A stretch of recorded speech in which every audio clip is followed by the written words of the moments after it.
Hello and welcome back to our podcast, Cry, Laugh, Eat, Learning to Make Friends with Your Emotions. It's great to have you here and thank you for sharing your time with me today. My name is Helen and I'm alone today because poor Ruth is quite unwell and she's been unwell all week. So I'm here flying solo. Hope you get better soon, Ruth, because we can't wait to have you back here. Today, I'd like to share with you some things that I've learned in my work as a counsellor and in my life. Something that I got taught a while back is that our mind is just like a computer in that it is full of data and information. If you think about that information, does that mean that every piece of data and information in that computer is actually truth, the whole truth, and nothing but the truth? Well, the answer is no. And it's the same with the many thoughts that we have. Our mind is full of thoughts, like a computer. It is full of data and information. It doesn't mean that everything we think is true. It's simply information. Sometimes it is true, and sometimes it's based on things that we've learnt that aren't quite correct, or habits and thoughts that we've picked up along the way that aren't correct at all, especially those ones about ourselves.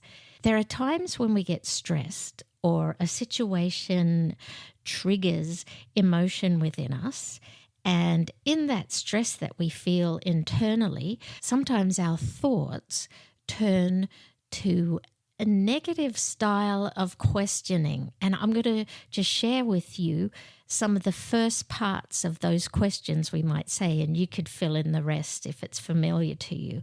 But it might sound something like this. Oh, why do I always ... whatever that always is. Why doesn't anyone? Why do I always have to? Why don't they ever? Why do they always? Or why can't I ever just? Think about what those kinds of questions and thoughts actually do for you. Do they empower you, or do they just leave you frustrated and annoyed with no options for solutions? Because often those kind of questions don't have any answers. Those kind of questions leave us feeling disempowered, not strengthened. These kind of thoughts could have been in our mind, stored as information for a very long time, maybe since we were little. But just remember that they're just data and information in our mind. And so it may be a pattern that they just come as soon as we're triggered by a situation that sets off an emotion. Now, if it's a pattern, a habit, patterns and habits can be changed. But first of all, we have to be aware of the pattern so that we can change it. To help you break the pattern of these kind of thoughts, the thoughts that disempower you and leave you with no answers that actually help you find resolution to the way you're feeling, then what you can do is focus on the situation and ask yourself some questions. I'm going to name the questions so that you're familiar with them, and then I'll go through them. They might be, what am I feeling? How is this situation hard for me? What do I need? And what could I choose to do now? Let's bring one of those disempowering thoughts to life. You might have that thought, oh, why do I always have to? It might be, why do I always have to tidy up? Why do I always have to make the first move? Why do I have to ring all the time? Why do I always say I love you first? Whatever it is, you'll know what it is for you. So let's pretend it's, why do I always have to?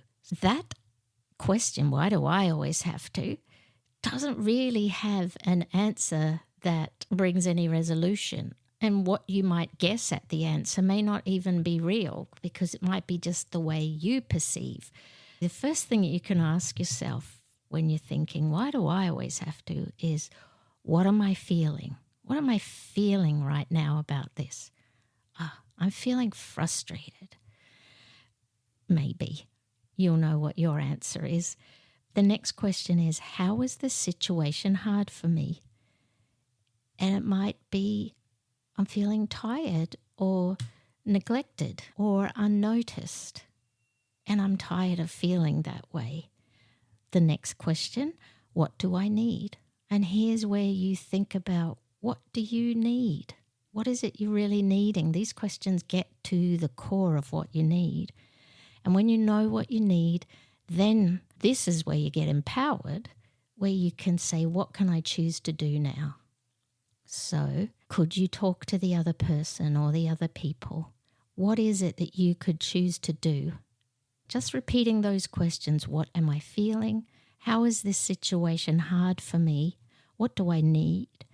And what can I choose to do now?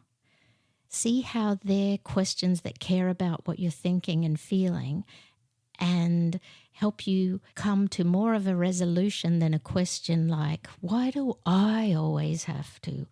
Next time you're in a situation where an emotion is triggered and you're feeling swirling in it a bit, and you catch yourself, watch what happens, because sometimes our brain just goes to what it's used to going to, and just notice for you if it goes to those disempowering kind of questions.